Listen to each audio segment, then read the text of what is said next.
Bonjour à tous et bienvenue dans les Infos d'Orient, l'hebdo sur l'actualité des chrétiens d'Orient.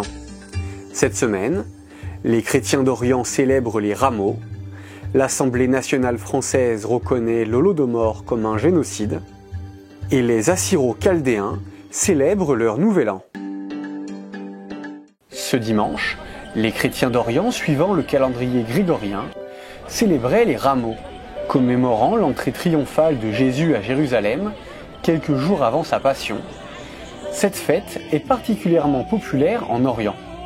À Tripoli, Jérusalem ou encore Karakoche, le dimanche des rameaux donne lieu à de nombreuses processions, rameaux à la main, imitant les foules de Jérusalem ayant acclamé Jésus en agitant des feuilles de palme.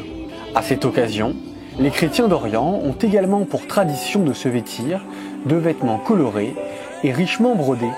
Dans les liturgies orientales, les rameaux sont l'ultime moment de joie avant le temps de la Passion. Ce mercredi, l'Assemblée nationale française a reconnu l'Holodomor comme un génocide. En 1932 et 1933, la famine organisée par Staline en Ukraine a tué entre 4 et 7 millions de personnes. Cette résolution, adoptée à la quasi-unanimité par les députés, reconnaît le caractère génocidaire de ce crime et appelle le gouvernement à faire de même. Cette reconnaissance correspond à de fortes attentes du gouvernement ukrainien, alors que ce souvenir douloureux est ravivé par l'intervention militaire actuelle. Tous les crimes, il faut les condamner juridiquement. Également tous les crimes contre les Ukrainiens. Parce que sans cela, il n'y aura pas de justice. Donc, pour nous, cela nous aide de reconstruire dans notre société la réconciliation.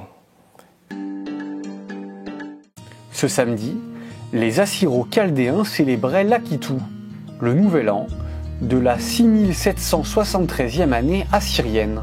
Au cours de cette célébration, la communauté assyro-chaldéenne a organisé de grandes processions à Mossoul et dans tout l'Irak.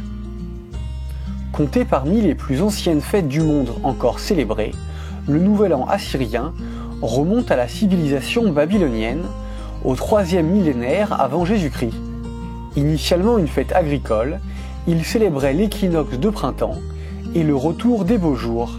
Aujourd'hui, le Nouvel An assyrien est dépourvu de sa signification païenne antique. Il demeure très populaire dans la culture et l'identité des Assyro-Chaldéens en Irak et dans le monde. Ce samedi, la première rencontre des diacres de l'ordinariat des catholiques orientaux de France a eu lieu à Paris. Cet ordinariat rassemble les catholiques orientaux ne disposant pas d'évêque en France.